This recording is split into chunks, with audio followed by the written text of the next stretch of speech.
Good, happy Tuesday evening. I'm Riley King, and welcome to this Tuesday evening edition of the Riley King Newscast, right here on the Riley King Network.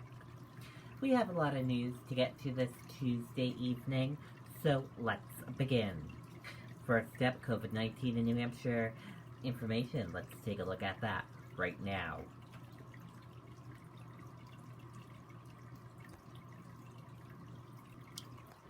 And here's a look at the information and numbers for you right now. There are 6,693 number of people in New Hampshire have tested positive for COVID-19. 4,710,282 number of people in the United States have tested positive. 418 number of deaths from COVID-19 in New Hampshire. 698 number of people who have been hospitalized with COVID-19 in New Hampshire. And 196 number of deaths from COVID-19 in the United States. And that is a look at the latest coronavirus information and data for you. New Hampshire sees slight uptick in COVID-19 cases, but health officials say it isn't surge. One new death, one new hospitalization for COVID-19 reported. New Hampshire health officials said Tuesday there has been a slight uptick recently in the number of new daily cases of COVID-19, but they don't believe it's the start of a surge. Dr. Benjamin Chan, the state epidemiologist, said New Hampshire has been averaging about 30 new cases a day 3 to 5 weeks ago. The state was averaging 20 to 25 new daily cases. There were 33 confirmed COVID-19 cases announced Tuesday, along with one new death and one new hospitalization, Chan said. The Granite State who died was an older person who was not associated with a long-term care center, indicating what the coronavirus is still spreading in the community. Chan said that overall, the number in New Hampshire continued to be low compared to the spring and early summer. He said the percentage of tests coming positive is also low, from 1 to 1.5%. The number of people currently hospitalized for COVID-19 is also low, hovering in the low to mid-20s. Chan said there's no immediate danger of hospitals being overwhelmed. But while the numbers in New Hampshire are low, people are still dying of COVID-19, Chan said. He said that means it's important to continue good practices, including wearing face coverings, washing your hands frequently, and avoid large gatherings. Health Commissioner Lori Shipperton said she's seeing signs that the backlog is getting test results back in easing somewhat. LabCorp has reduced its turnaround time from 5 to 6 days to about 3 to 4 days, Shipperton said. Hospitals and some other health providers who test in-house can have much quicker turnaround times. Quest Diagnostics is experiencing a turnaround time of about a week, down from 8 to 9 days, Shipperton said.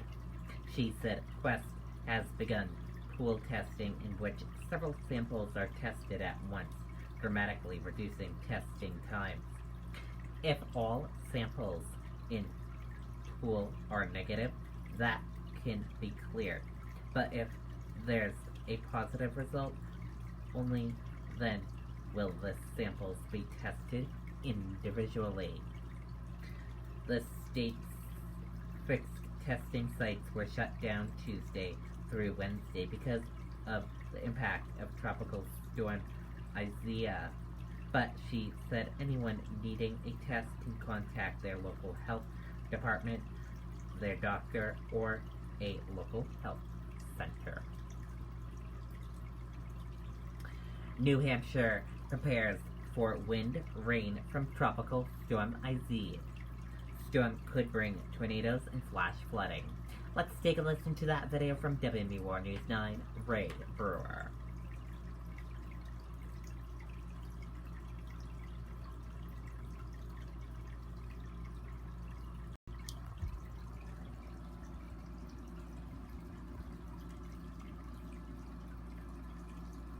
Hello everyone.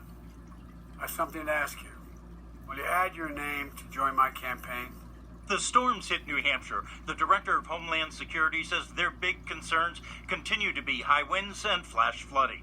On the seacoast, the winds are expected to cause most of the problems, and the director is urging people to stay off and out of the ocean. Really need to be aware of the beaches, of the rip currents that are out there, the high surf.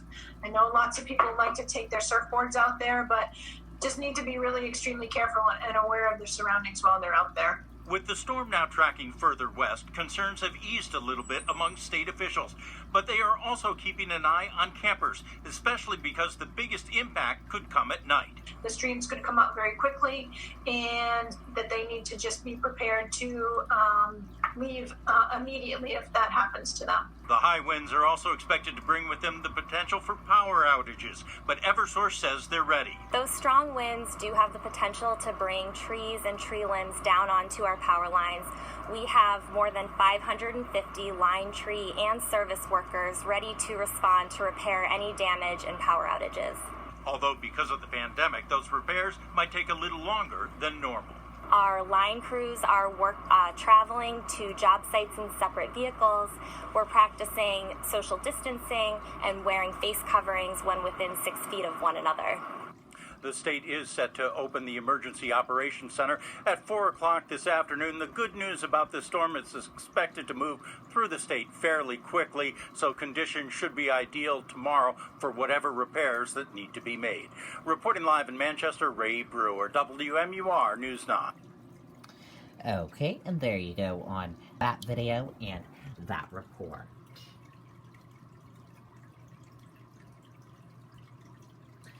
Governor Baker warns rollback of reopening possible if COVID-19 spread increases.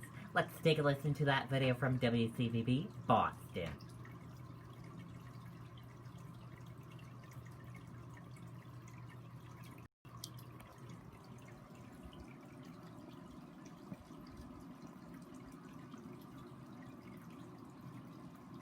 I wanna go where my baby is. You must be Steven's phone. Know who's on your network and control who shouldn't be with Xfinity XFi. Simple, easy, awesome. Over the past several days, we've seen a modest uptick in the percentage of new positive cases, and we continue to closely monitor and analyze the data to determine the factors that are driving that. As I mentioned last week, there have been several reports of clusters from large gatherings and activities where folks were not taking proper precautions. We've also been expanding our testing operation through the Stop the Spread program to offer free tests to thousands of people in over a dozen communities statewide. Stop the Spread just added its 17th community to the list, and starting Wednesday, a free testing site will start up in Framingham.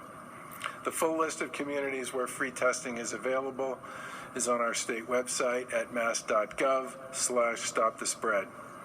It's important to remember that the communities where we're running this program to expand testing were selected because they have had previously higher numbers of cases and higher positive test rates for COVID among residents than the statewide average. And we had seen a significant decline in the number of tests taking place in those communities. I can't say this enough. COVID's not taking the summer off, and we can't either. It's critical for folks to remain vigilant in their daily activities. Please continue to wear face coverings, practice social distancing, and stay home if you aren't feeling well. We're not taking any options off the table when it comes to fighting COVID, reopening the Commonwealth, getting back to a new normal. It all depends in many respects on everybody playing their part and doing their job. We've only had a slight uptick from a low of 1.7% to 2%, but we'll be forced to adjust our plans if the data warrants it. That could mean gathering sizes could be reduced, or we could make some of our business regulations more strict. Reopening and staying open is obviously a big part of the goal, but obviously we can't do that if we don't have everybody's help to continue to move forward. Okay, and there you go on that video and that report. Portland City Council approves ban on use of facial recognition technology. Let's take a listen to that video from WMTW News 8 Maine.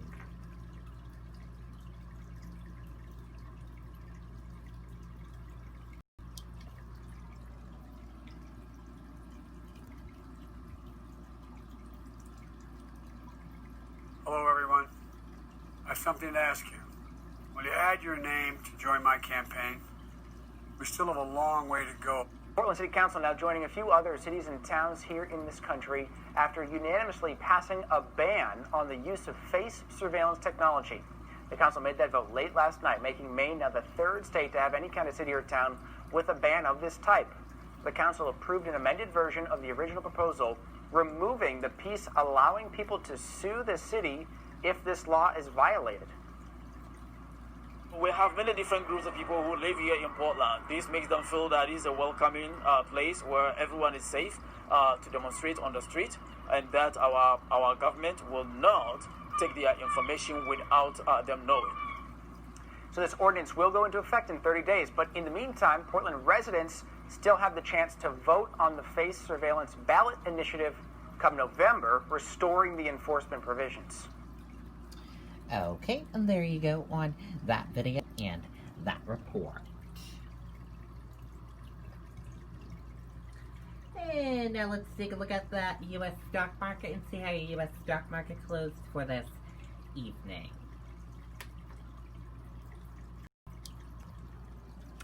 And here's a look at that U.S. stock market for all of you. And your Dow Jones Industrial Average closes in green, went up. NASDAQ closes in green, went up. Gold closed in the green, went up. S&P 500 closed in the green, went up. Oil closed in the green, went up. US 10-year closed flat. Euro/USD closed in the red and went down. And the ARX closed in the red and went down.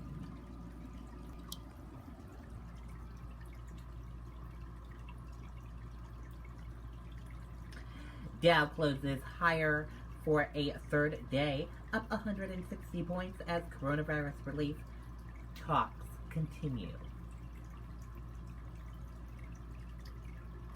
Stocks rose across the board Tuesday, building on the previous session's strong gains as lawmakers tried to make inroads on a new coronavirus settlement package.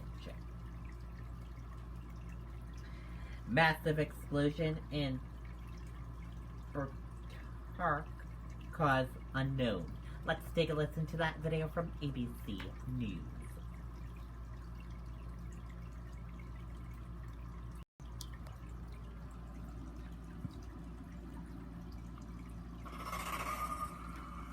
Good afternoon. We have breaking news of a major explosion in the city of Beirut, Lebanon.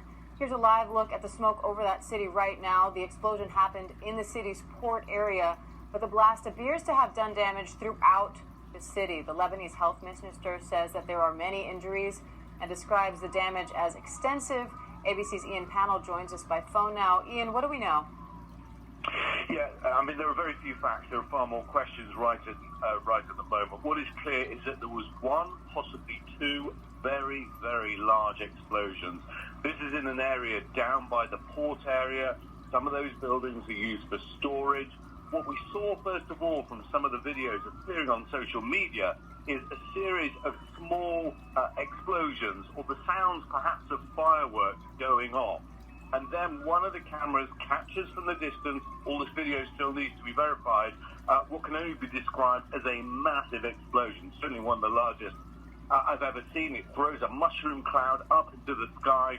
Windows are blown out, the facades of buildings are blown out, and the damage is extensive.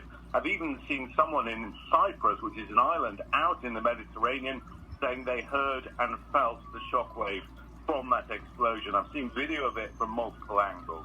The question, of course, is what actually happened. Was this just a fireworks storage area? We know it comes at a time of increased tension between Israel and Hezbollah, which is a militant group that's part of the government there. There have been armed attempts by both sides against each other. Israel is constantly going after Hezbollah in Syria. People on the ground are asking the question, was this a military strike? It's not impossible, of course, but it would absolutely raise the stakes, and the consequences would be enormous. Was it just simply an accident that happened in an area where at least fireworks, if not some kind of munitions, were stored? The answer to that question, putting aside the level of damage and the numbers of injuries, which, given the size of that explosion, could be catastrophic, putting that just to one side temporarily, the longer, bigger consequences for the region could be great, depending on the answer. Was it foul play, or was it an accident? Diane? It's a big question that will need answers, but looking at this image, Ian, I mean, it's incredible. It looks like a war zone. We're hearing reports of ceilings collapsed, balconies knocked down, glass everywhere. This is quite a bit of damage. Yeah, I mean, significant damage, and people need to understand the timing of this is, I mean, it's devastating for any city. But Lebanon is also in the depths of an enormous financial crisis. It's a city that is suffering from lack of electricity, lack of power, lack of resources. People are unemployed on a bigger scale than ever. People are talking already about the future of the country being doomed. The hospitals are full of coronavirus patients. We're seeing reports of some people who've been injured in this explosion turning up with blood running from their faces, but unable to receive any kind of medical attention. So Beirut is not equipped to handle any kind of explosion and the consequent injuries of this kind. The truth is, not many cities would be, but certainly not Beirut, certainly not Lebanon, not now. The timing could not have been any worse. That's for sure. We see so many places dealing with things that would have been challenging in normal circumstances, and this certainly qualifies, but let alone within a global pandemic. We're wishing them well. Ian, we appreciate the report. We know you'll stay on this for us. And again, so many questions still left to be answered as to what caused this explosion. Ian Panel, we appreciate the report. Thank you. Thanks, Dan. And do stay with us with ABC News Live for continuing coverage and additional news, context, and analysis. Stay safe, everybody. Okay, and there you go on that. And that does it for this evening edition of the Riley King Newscast, right here on the Riley King Network. Thank you for watching this evening, everyone. I hope you all have a great rest of your evening, and I'll see you back here tomorrow for another newscast. Good night and bye, everyone.